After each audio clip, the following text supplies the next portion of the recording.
शहर के बड़े पुल के पास स्थित मजार को लेकर विवाद तेज हो गया है। नगर पालिका परिषद ने बाबा शहीद मत शाह की मजार को सरकारी जमीन पर बनी अवैध संरचना बताते हुए इसे ध्वस्त करने का नोटिस जारी किया था। मामला बलरामपुर शहर के बड़े पुल का है, जहां कई दशक पुरानी शहीद मर्द शाह की मजार बनी हुई है। स्थानीय लोगों के अनुसार ये मजार करीब 70 साल से भी पुरानी है और हर साल यहाँ उर्स शरीफ का आयोजन किया जाता है। लेकिन अब नगर पालिका परिषद बलरामपुर ने इस मजार को हटाने का नोटिस जारी किया है। नोटिस में कहा गया है कि मजार सरकारी जमीन पर बनी है, जो कि सार्वजनिक रास्ते के रूप में दर्ज है, इसलिए इसे अवैध कब्जा मानते हुए हटाया जाएगा। इस कार्रवाई के खिलाफ स्थानीय नागरिक और अन्य लोगों ने इलाहाबाद हाई कोर्ट में रीट याचिका दायर की थी। याचिकाकर्ताओं का कहना है कि मजार बहुत पुरानी है, उस जमाने की है जब वहां कोई आबादी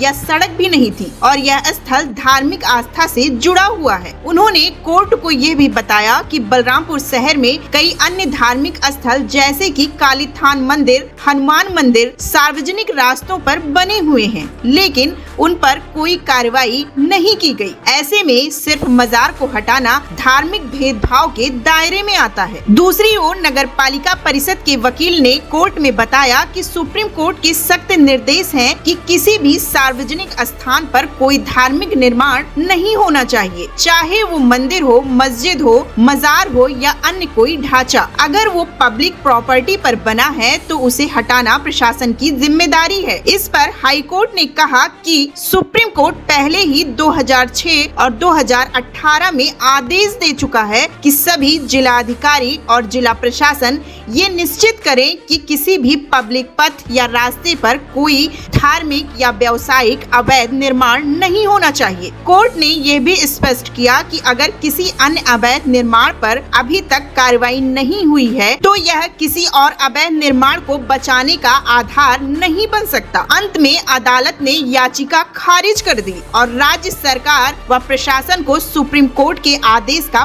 पालन करने का निर्देश दिया, ताकि सभी सार्वजनिक जगहों से अवैध ढांचों को हटाया जा सके। इस फैसले के बाद बलरामपुर की गलियों और बाजारों में चर्चा का माहौल गर्म है। वहीं दूसरा पक्ष अब हर संभव कोशिश कर रहा है, लेकिन हाई कोर्ट से उन्हें राहत नहीं मिली। यानी साफ है, मामला अब सिर्फ प्रशासनिक कार्रवाई का है और देखना होगा कि आगे मजार पर बुलडोजर चलेगा या फिर कोई नया रास्ता निकलता है। फिलहाल ये देखना बाकी है कि बलरामपुर प्रशासन अब इस मजार को हटाने की प्रक्रिया कैसे आगे बढ़ाता है और क्या शहर के अन्य धार्मिक स्थलों पर भी समान रूप से नियमों का पालन किया जाएगा।